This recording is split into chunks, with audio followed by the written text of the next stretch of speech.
Assalamualaikum warahmatullahi wabarakatuh.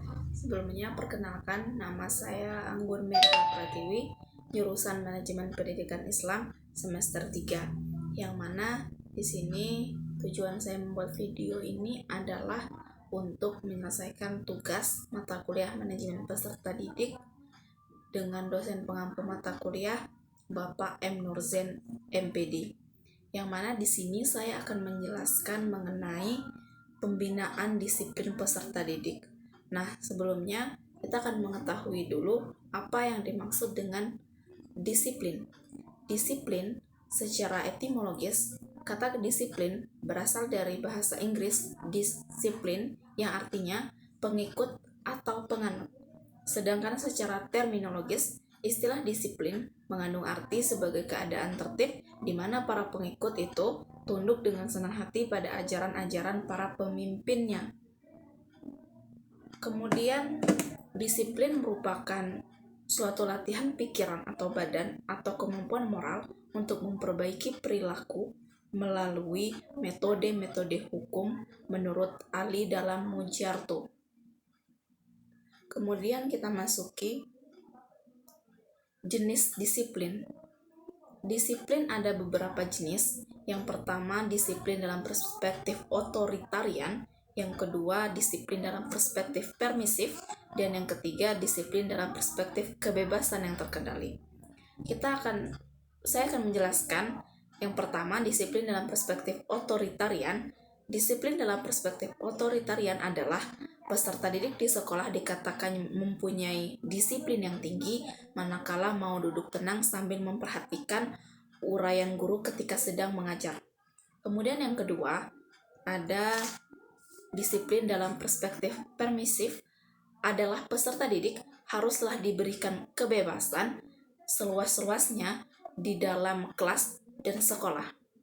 Yang ketiga, ada disiplin dalam perspektif kebebasan yang terkendali.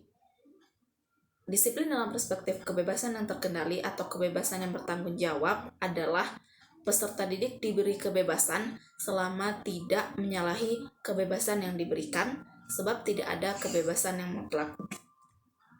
Kita masuki yang ketiga, ada faktor yang mempengaruhi disiplin.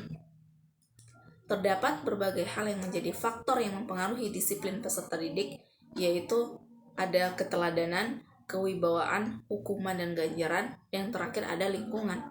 Yang pertama, keteladanan. Keteladanan sangat mempengaruhi disiplin peserta didik sebab sikap dan tindak tanduk atau tingkah laku kepala sekolah, guru, dan orang tua sangat mempengaruhi sikap dan akan ditiru oleh peserta didik. Yang kedua ada kewibawaan. Kepala sekolah, guru, dan orang tua yang berwibawa dapat memberi pengaruh yang positif bagi peserta didik. Hal ini sebagaimana yang tertulis dalam sebuah buku yang dikeluarkan oleh Departemen Pendidikan dan Kebudayaan, bahwa kewibawaan adalah pancaran kepribadian yang menimbulkan pengaruh positif sehingga orang lain mematuhi perintah dan larangannya. Yang ketiga, ada hukuman dan ganjaran. Hukuman dan ganjaran merupakan salah satu usaha untuk mempengaruhi perilaku peserta didik. Yang terakhir ada lingkungan. Faktor yang tidak kalah pentingnya dan berpengaruh terhadap disiplin adalah faktor lingkungan. Lingkungan yang dimaksud adalah lingkungan sekolah, lingkungan keluarga, lingkungan masyarakat. Dan pada umumnya, apabila lingkungan baik, maka akan berpengaruh terhadap perbuatan yang positif dan begitu pula sebaliknya. Ada teknik pembinaan disiplin, ada teknik eksternal kontrol, internal kontrol, dan kooperatif kontrol. Kita bahas yang pertama, eksternal kontrol adalah teknik pembinaan disiplin peserta didik di mana peserta didik haruslah dikendalikan dari luar peserta didik. Kemudian yang kedua, internal kontrol. Internal kontrol adalah teknik pembinaan disiplin dengan mengupayakan peserta didik dapat mendisiplinkan diri sendiri. Yang ketiga atau yang terakhir ada kooperatif kontrol. Kooperatif kontrol adalah teknik pembinaan disiplin di mana antara pendidik dan peserta didik terjalin saling bekerja sama dengan baik dalam menegakkan disiplin. Ada kehadiran dan ketidakhadiran. kita akan membahas apa itu pengertian dari kehadiran dan ketidakhadiran. Kehadiran peserta didik di sekolah atau school attendance adalah kehadiran dan keikutsertaan peserta didik secara fisik dan mental terhadap aktivitas sekolah pada jam efektif di sekolah. Kemudian, sedangkan ketidakhadiran adalah ketiadaan partisipasi secara fisik peserta didik terhadap kegiatan-kegiatan yang ada di sekolah. Ada yang kedua, yaitu faktor penyebab ketidakhadiran. Yang pertama, faktornya itu bisa berasal dari mana saja. Bisa berasal dari keluarga, peserta didik, sekolah, dan masyarakat. Faktor yang bersumber dari keluarga, ketidakhadiran yang bersumber dari faktor keluarga adalah pertama, ketika kedua orang tuanya bekerja. Orang tua yang bekerja menyebabkan peserta didik dimintai untuk menjaga rumah ataupun karena kesibukannya. Orang tuanya yang bekerja menyebabkan kurang pengawasan terhadap peserta didik sehingga peserta didik dapat saja membolos sekolah. Kemudian ada contoh yang kedua, ada kegiatan keagamaan di rumah. Kegiatan keagamaan di rumah yang bertempat dengan hari sekolah tentunya menyebabkan peserta didik tidak hadir ke sekolah karena mengikuti kegiatan tersebut. Kemudian ada faktor yang bersumber dari peserta didik. Kegiatan atau faktor yang bersumber dari peserta didik itu sendiri ada lupa tidak bersekolah, moralnya tidak baik, sakit, atau prestasinya rendah. Yang ketiga ada faktor yang bersumber dari sekolah itu sendiri, lokasi sekolah yang tidak menyenangkan, program sekolah tidak efektif, biaya sekolah terlalu mahal, atau transportasi sekolah yang tidak memadai. Yang terakhir ada faktor yang bersumber dari masyarakat. Pertama, terjadinya ledakan penduduk. Artinya di sini adalah ketidakhadiran yang dimaksudkan adalah berkaitan dengan terbatasnya sumber-sumber yang dapat dipergunakan oleh peserta didik untuk hadir ke sekolah. Yang kedua, ada situasi yang genting di masyarakat, di mana situasi genting dan mencekam yang terjadi di masyarakat, misalnya ada kejadian kerusuhan yang meluas atau penyebaran penularan penyakit cepat yang antara lain dapat menyebabkan peserta didik tidak hadir di sekolah. Yang ketiga ada jenis ketidakhadiran. Ketidakhadiran ini ada 3, yaitu ketidakhadiran tanpa memberi izin, ketidakhadiran dengan memberi izin, dan ketidakhadiran beberapa jam pelajaran. Ketidakhadiran tanpa memberi izin atau yang dikenal dengan istilah membolos terhadap peserta didik yang membolos, pihak sekolah dapat mengirimkan surat kepada orang tua peserta didik yang berisikan tentang pemberitahuan bahwa peserta didik tidak hadir di sekolah. Kemudian yang kedua ada ketidakhadiran beberapa jam pelajaran karena terlambat atau tardiness. Perlu disikap pihak sekolah dengan memberikan surat kepada orang tua peserta didik. Dan yang terakhir adalah ketidakhadiran karena izin atau permission, disebabkan karena sesuatu hal peserta didik tidak dapat hadir ke sekolah, misalnya karena sakit atau ada anggota keluarga yang meninggal.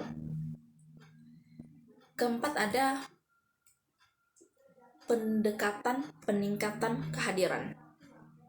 Ada 4, perbaikan lingkungan rumah, perbaikan kondisi sekolah, perbaikan terhadap peserta didik, dan perbaikan terhadap kondisi masyarakat. Perbaikan lingkungan rumah salah satunya mengantarkan peserta didik ke sekolah tepat pada waktunya, peserta didik diberi pekerjaan tertentu, dan memerintahkannya untuk mengumpulnya ke sekolah. Kemudian ada contoh perbaikan kondisi sekolah, misalnya menggunakan tata tertib sekolah sebagai salah satu pendekatan untuk meningkatkan kehadiran peserta didik di sekolah, memberikan pengertian kepada peserta didik akan arti pentingnya kehadiran mereka di sekolah. Ketiga, ada perbaikan terhadap peserta didik, yang mana dalam perspektif peningkatan kehadiran peserta didik di sekolah sangatlah penting, oleh karena yang menentukan hadir tidaknya peserta didik adalah mereka sendiri dan bukan orang lain. Yang terakhir ada perbaikan terhadap kondisi masyarakat, yang mana dalam perspektif peningkatan kehadiran peserta didik di sekolah dapat dilakukan manakala ada kerjasama yang erat antara pihak sekolah dengan masyarakat. Yang terakhir ada hukuman. Nah, apa yang dimaksud dengan hukuman? Hukuman sendiri adalah suatu sanksi yang diterima oleh peserta didik sebagai akibat dari pelanggaran atau aturan-aturan yang telah ditetapkan. Hukuman itu ada beberapa jenis. Yang pertama ada hukuman fisik.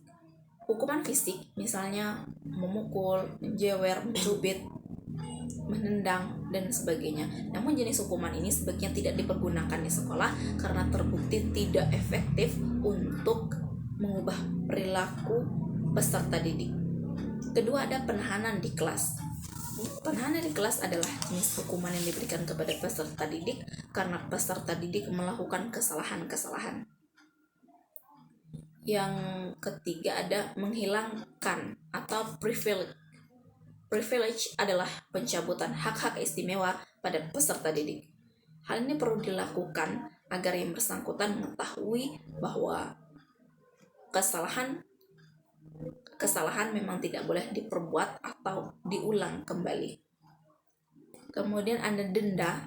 Hukuman denda dikarenakan peserta didik sepanjang hal tersebut telah dibuat aturan sebelumnya dan dalam batas kemampuan peserta didik. Dan yang terakhir ada sanksi tertentu. Sanksi-sanksi lain atau tertentu adalah sebagai perwujudan dari hukuman yang dapat diberikan kepada peserta didik adalah skorsing, yang mana untuk beberapa hari bagi peserta didik yang terbukti telah melanggar dari aturan sekolah yang telah ditetapkan. Mungkin itu saja materi yang dapat saya sampaikan pada video kali ini. Jika terdapat kesalahan dan khilafan mohon untuk dimaafkan. Saya tutup dengan billahi fisabilil haq. Wassalamualaikum warahmatullahi wabarakatuh.